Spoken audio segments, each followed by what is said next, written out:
Believe this. So this black man with a 400-person army went toe-to-toe with the KKK, then built an entire government for black people in the South. And the U.S. government was so scared of him, they threw him in jail. So this brother name is Tunis, and he's born 1812 in New Jersey. His parents are free black people at the time, contrary to what history wants us to believe about all blacks being slaves around this time. His dad was a preacher. His mom, an educator. And at 18, he was already a Methodist preacher. But here's the thing. Campbell isn't the sit down and shut up kind of preacher. He's the you try me and I'll dismantle your whole system type.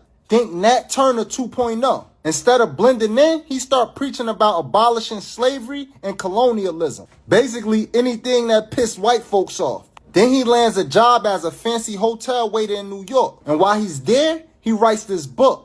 Hotel Keepers, Head Waiters, and Housekeepers Guide. Basically the first ever guidebook on how to run a high-end hotel. But here's where it gets crazy.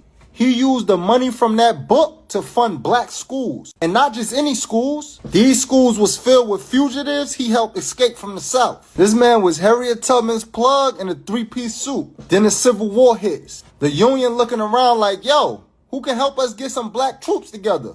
And they like, Tunis got a crew, so they handed him a contract to raise 4,000 U.S. troops. Now it's 1865, and General Sherman drops the famous 40 acres in the mill plan. And the blacks like, yo, Tunis, what do we do with all this land? And Tunis, he don't hesitate. He like, yo, cut down all them trees. And people were like, huh?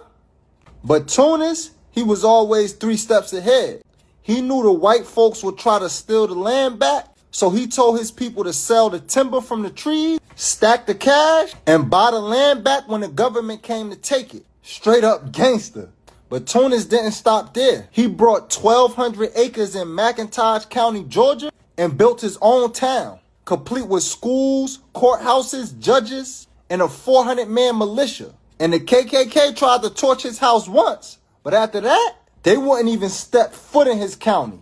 They knew better. And it gets even crazier. The Klan starts to terrorize black voters all over Georgia. They even poisoned the black register. And Tunis was like, oh, word?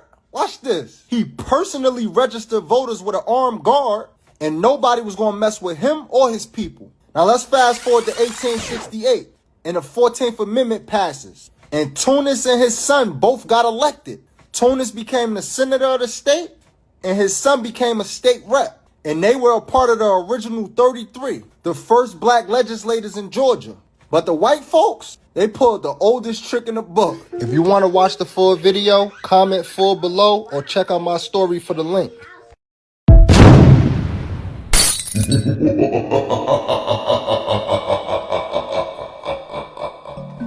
So now you know who started the first army? A brother named of Tunis. The brother gave good history. That brother name is Job Ricks. Brought out some good history.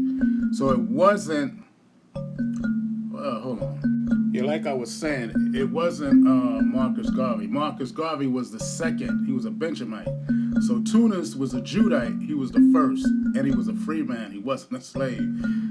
So you'll look at that movie Gloria totally different now. Yeah, the Civil War. Yeah. So let's get facts right. Get it right. Tunis, remember the name Judah. A Judite started that first, man. He the one helped fighting that, start and organize the Civil War. All right, he fought the Klan first with a real army. How about that? He was so effective, they recruited him.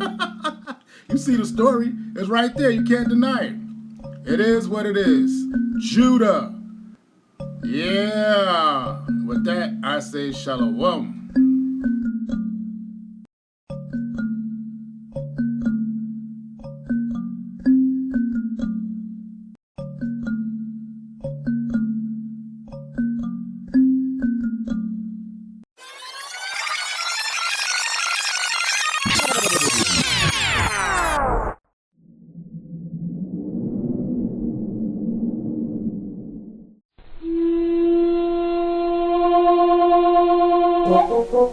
Oh,